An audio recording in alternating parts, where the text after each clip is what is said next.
अस्सलाम वालेकुम friends, welcome to the main channel miss बेकलेट। उम्मीद छ मे तैसे सारी ठीक पे फ्रेंड्स। आज कर बता शेयर चिली चिकन रेसिपी वारिया सिंपल। चलो इस करो बिस्मिल्लाह करित बनावन शुरू। गोडनेट मे तन कोकुर निमुत अत पीस करमत ये बोनलेस चिकन वन कर मैरिनेट खतर अत मज गोडनेट मे रुहन त्रो वन त्रे जामुद 3 चमच वन त्रान पत मज नून ऐड पन्ने टेस्ट अकॉर्डिंग बे करो बदन 1 चमच ऐड लेदर करो ऐड अत मज 1 चमच मजरांगन 2-3 चमच पन्ने टेस्ट अकॉर्डिंग करोस ऐड वन करो अत मज ठूल ऐड ताकि मसाल जन अमिच कोटिंग यी अत पे चिकनस पे अम कोटिंग हिश वन रलाव यम सारी चीज असल पे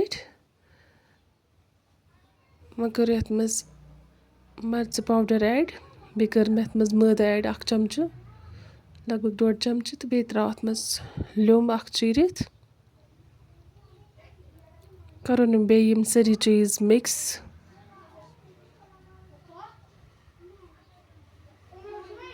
वन थो यम मैरिनेट करने खतर 2-3 घंटन या ओवरनाइट हेको थयित यप मे तेल ताय मज 4 घंटे पत जन कोकुर जन असल पे मैरिनेट गोमुत ये मसाल सोरी अत अंदर चामुत वन करो फ्राई अख पीस जन त्रावन अत मज गैस फ्लेम जन सह गोडनेट मीडियम थवन हाई छन थवन क्या ताकि अंदर किन असल पे फ्राई पीस गए असल पे फ्राई यम जूसी बनेमित वन कड़ मे नबर ये कवल मज असल पे आई फ्राई करने वन मे बे तव अत मज कर मे तिल 2 चमच ऐड वन अम खतर थोड़ा यम गंड थमित टित शिमला मरचांगन थमित टित तम फ्राई करें गोडनेथ करो ये मज तीलन पत अदरक तो रुहन ऐड सह करो फ्राई हाई फ्लेम पे बे कोर मरचांगन मे अत मज ऐड यम हाई फ्लेम अम विज थवन अम अत मज टेस्ट जन वारिया ज़्यादा असल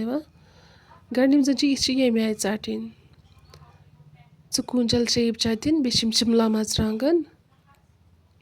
यम करोक थोड़ा फ्राई ज़्यादा फ्राई तम कर गसन थोड़ा क्रंची ही रोजन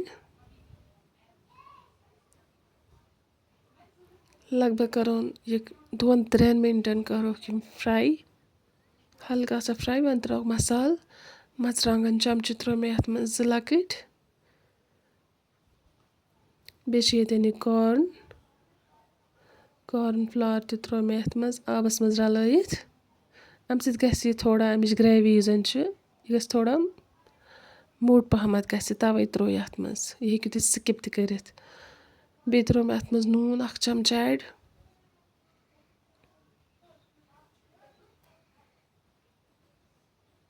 वन करो अत मज आब ऐड ताकि सारी चीज रलन असल पे तो बे मज कोकुर करो ऐड अत मज सह गोस असल पे रलन तवे कोर अत मज मे आब ऐड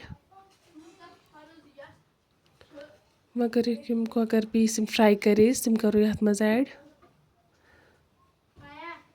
दिमोस लो फ्लेम पे 2-3 ग्रक युत काल यह थोड़ा मोट गस अमुक रस फाइनली सन रेसिपी गई तैयार तुम तक ट्राई सन चैनल कर सब्सक्राइब बाकी अल्लाह हाफिज़।